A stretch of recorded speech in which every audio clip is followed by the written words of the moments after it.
Florence.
Ce sont les bénédictions de la ville et du monde, les jeunes filles. Formes sensibles de la joie, matière de tous les chefs-d'œuvre. Elles sont si près de la nature.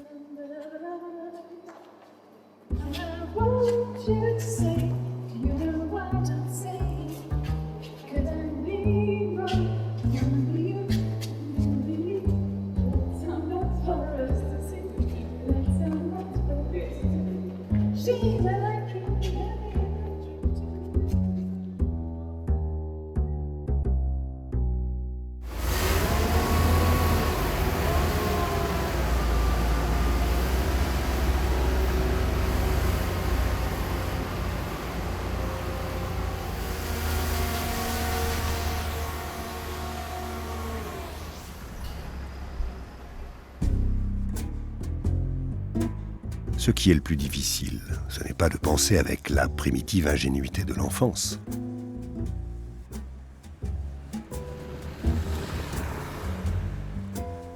C'est de penser avec la tradition, avec la force acquise, avec tous les résultats thésaurisés de la pensée. Or, l'esprit humain ne peut aller très loin qu'à cette condition que la pensée de l'individu s'ajoute avec patience et silence à la pensée des générations.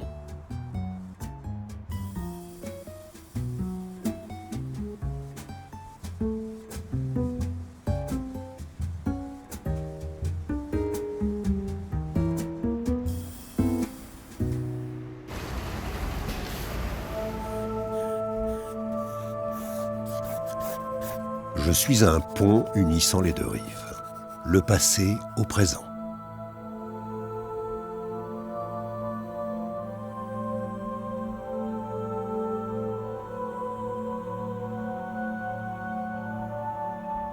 L'architecture est à la fois le plus cérébral et le plus sensible des arts. Mais c'est aussi celui qui est le plus étroitement soumis aux lois de l'atmosphère, puisque le monument ne cesse d'y baigner.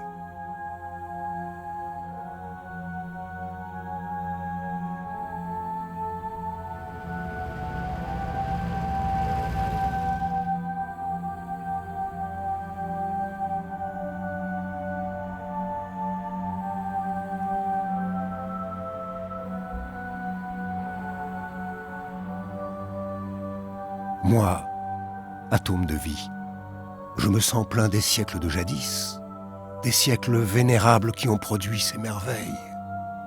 Ils ne sont pas morts, ils parlent dans la voix des cloches.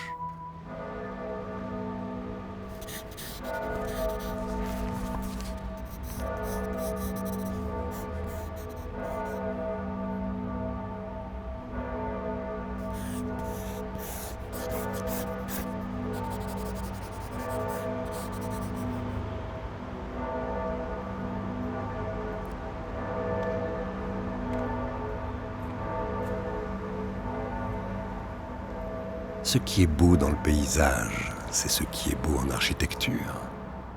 C'est l'air, C'est ce que personne ne juge. La profondeur.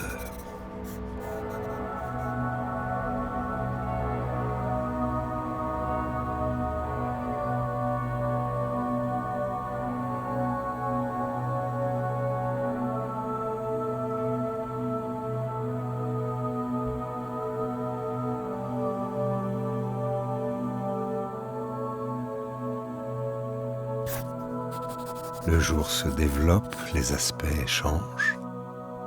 Ce n'est plus le spectacle que j'avais sous les yeux tout à l'heure. Je ne le reconnais plus. L'atmosphère est toujours grise, mais d'un gris plus lumineux, plus chaud, d'un gris ardent. Le paysage se réveille. Des oiseaux traversent l'air, comme des flèches.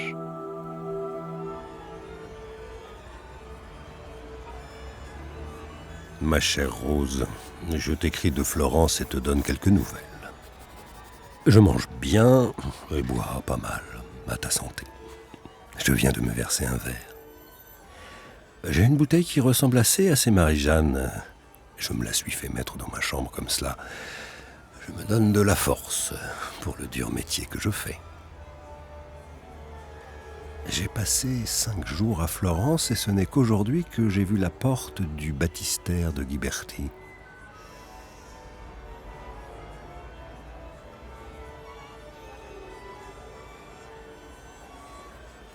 Te dire que je fais depuis la première heure que je suis ici une étude de Michel-Ange ne t'étonnera pas.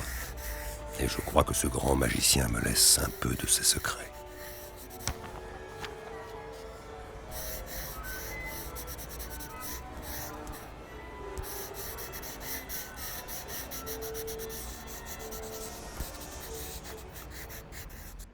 Michel-Ange, qui m'a appelé en Italie, m'a donné de précieux aperçus, et je l'ai copié dans mon esprit, dans certaines de mes œuvres, avant de le comprendre.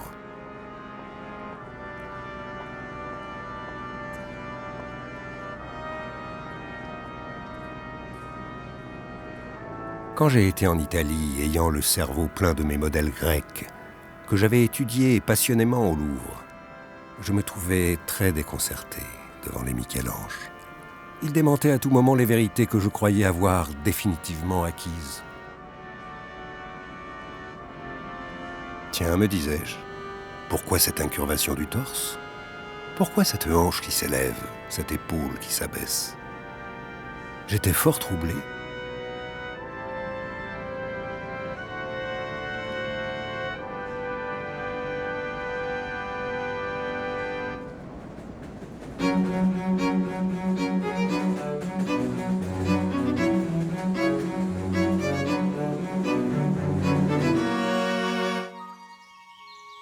Où ai-je compris la sculpture? Dans les bois, en regardant les arbres, sur les routes, en observant la construction des nuages. Dans l'atelier, en étudiant le modèle, partout, excepté dans les écoles. Ce que j'ai appris de la nature, j'ai tâché de le mettre dans mes œuvres.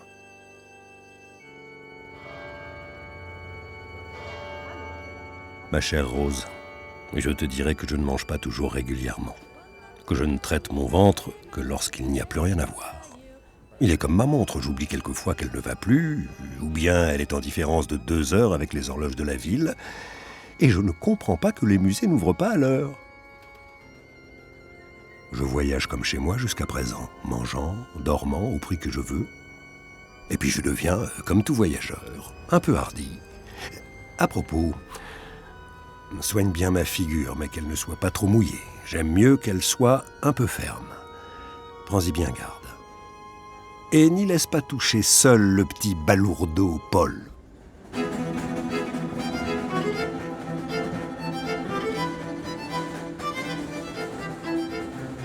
C'est beaucoup sur les routes que je ramasse l'expérience.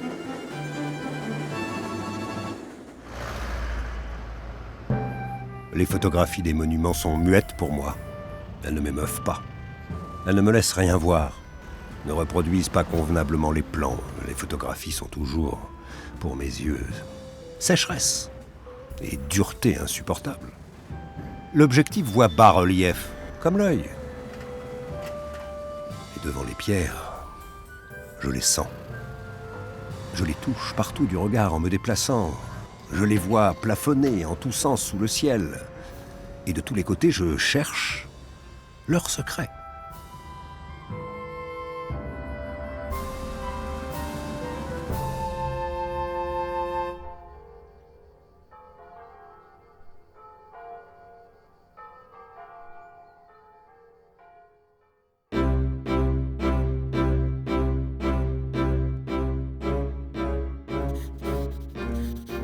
Pour comprendre ces lignes tendrement modelées, suivies et caressées, il faut avoir la chance d'être amoureux.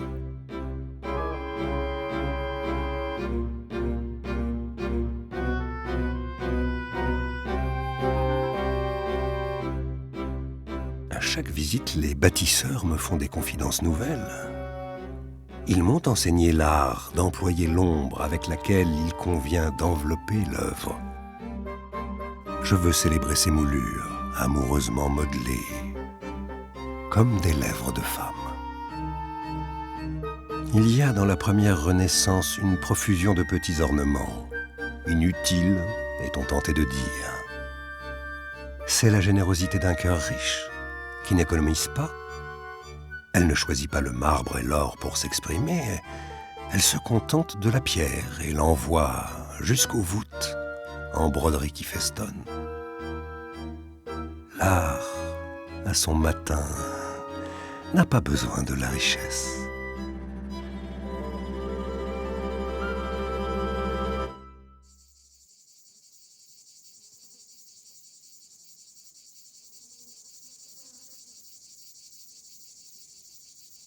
Quel bonheur pour moi de posséder un métier qui me permette de dire à la nature mon amour.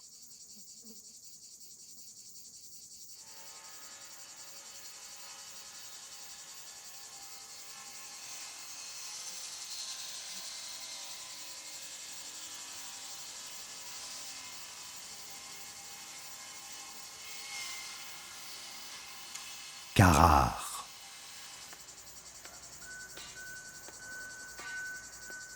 Pierre, pure et belle matière pour le travail des hommes, comme est le lin pour le travail des femmes.